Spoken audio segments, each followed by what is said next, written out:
Oh boy, man. The Edmonton Oilers, they are getting desperate.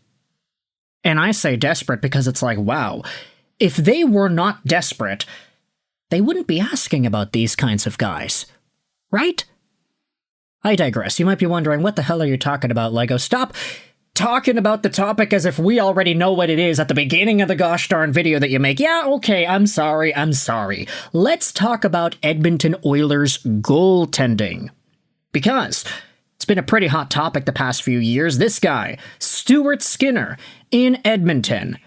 At one point, it was Jack Campbell. At another, it was Skinner taking over the reins. And then the Oilers had themselves no choice but to go with Stu Skinner after he posted up a .914 save percentage in 22-23 in the regular season. He then got absolutely lit up in the postseason, .883 save percentage and a .368 goals against in 12 games. Absolute terrible numbers right there for the young goaltender. But the Oilers said, we believe in this guy. He's 24 years old, or he was at the time, and he was a young dude stepping into the NHL as a first-time starter full-time. And the season after, yeah, okay, he improved a little bit. .262 goals against, that was better than the previous year. .905 save percentage, that was a little bit worse, but he had one more shutout and he had 7 more wins on the year. Really, that's all you could have asked for out of Stuart Skinner. The Oilers and their offensive production was able to make up for the defensive inefficiencies and goaltending concerns. And Stu Skinner ended up getting himself a .901 save percentage and .245 goals against as the Oilers made the finals for the first time in this little stint. He had a shutout in this 23-game run, went 14-9, ultimately ended up losing to Florida in Game 7. But guess what? The guy only had 2 goals against. Not bad. Now this previous season, we all know, he dipped hard. .896 save percentage regular season, .889 save percentage in the playoffs. Calvin Pickard was thrusted into the net at times. He had an .886 save percentage in 10 playoff games. He wasn't it either. The Oilers needed goaltending support. Calvin Pickard, you could say, is not good enough to be a backup. Stuart Skinner, you can say, is not good enough to be a number 1. And so where are the Oilers looking? Here's a tweet from NHL Rumor Report that cites Cam Robinson on Sebastian Price from earlier yesterday, saying this about the Oilers' goaltending search. Edmonton is looking a little more long-term. I was told they've contacted the Detroit Red Wings. I believe the first person they asked about was Trey Augustine. That was a non-starter. They have Sebastian Cossa sitting there too. On Sebastian Price, August 11th. And this tweet had a lot of people going out there and replying, okay, yeah, for Leon Draisaitl, sure. This is what happens when you don't take the risk and play the young goalie. Other teams are willing to take that chance. Hashtag Let's Go Red Wings. I think what this poster is referring to is the idea of Detroit having Gibson and Talbot up there as the 1-2 for the main club, not necessarily opening a grand stage, a red carpet for Sebastian Cossa to just walk right down and become a full-time NHL name. You can debate whether or not that is a more appropriate way to treat these goaltenders. Another reply says, no way they get Augustine or Cossa unless the Oilers are willing to part with Savoy and Howard at a minimum. Yzerman's gonna fleece them. Trey Augustine. If I'm Detroit, that conversation starts with Isaac Howard or Matty Savoy, and then they're adding on top of that. Should have pitched Broberg for Askarov last summer. Oilers management are always late to the party. And here's the thing.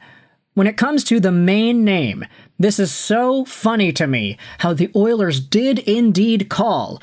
They asked. They wanted to propose a trade for Trey Augustine only for Yzerman to laugh in their face and say, hell nah, bro. We're not trading away this guy. I get it, man. Trey Augustine has a lot of hype. We made a video about this guy earlier in the summer talking about how he was seen as one of the best NHL goaltending prospects, above guys who have already played NHL games. Why is that? Well, it's because Trey Augustine is 20 years old, second-round draft pick by the Red Wings in 2023. He has an excellent technical foundation, whether you're talking about his post-sealing ability, his hinge as he rotates, or the strength of his pushes off the post. He ranks high in every regard.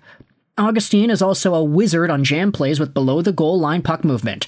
He also has incredible net awareness, the ability to always know where the frame of the net is and hit his spot when retreating back to the post.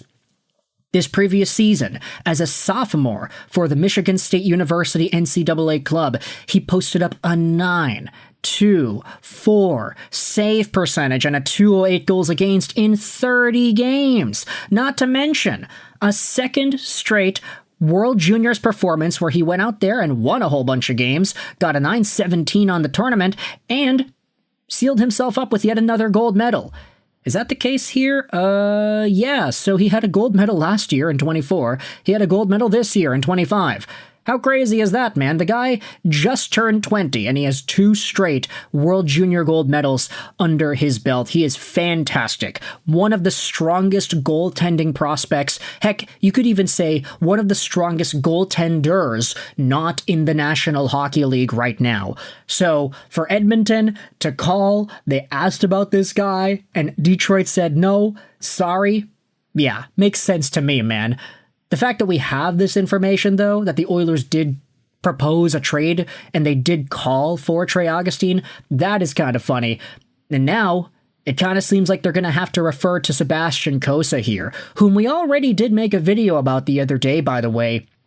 It was talked about on, what was it, Oilers Now, I think, on Ched, the radio program, about how the Edmonton Oilers might have to go after a younger goaltender who isn't really being given a primary opportunity with his NHL club, who has roots with Edmonton. That could very well be Sebastian Cossa. He's 22 years old. He's coming off of a season in the AHL, which was okay, not amazing. We said all this in the prior video, but he had a 911 save percentage in 41 games this season with Grand Rapids. He had 1 NHL game played. He had a win. That's great. But an .857 save percentage leaves a lot to be desired. He worked his way up from the ECHL 2 seasons ago to actually getting NHL playing time this previous year. You can debate whether or not Cossa is even going to be given a chance to play in the NHL this season. What, with John Gibson, Cam Talbot, and even Mikhail Postava in front of him in the crease? You could debate whether or not Postava really is in front of Cossa. But this guy does have Edmonton connections. He was a part of the Oil Kings organization when he was draft eligible. This season right here is the reason this guy even went 15th overall to Detroit in 2021, above Jesper Wallstedt. The guy had a 941 save percentage and a 157 goals against in 19 Edmonton Oil Kings games.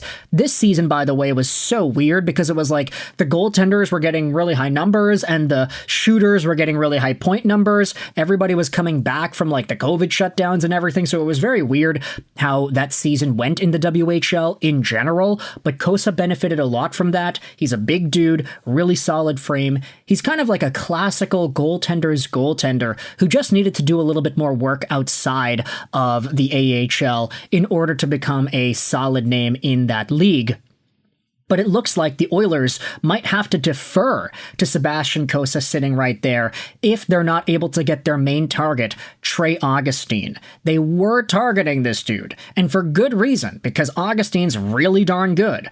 But now the question is, are they going to settle and be adamant to try to get a guy like Sebastian Cossa? What's the price for that? What kind of assets will they be willing to shed over to Steve Yzerman and his squad for a goaltending upgrade?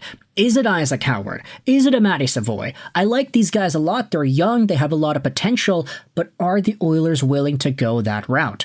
You can let me know your thoughts in the comment section below about this Oilers and Red Wings trade update, how it's now been confirmed that Edmonton was asking about Trey Augustine. How do you feel about this trade proposal and this trade idea? Let me know in the comments all your opinions. I hope you enjoyed this Mrtka and bye.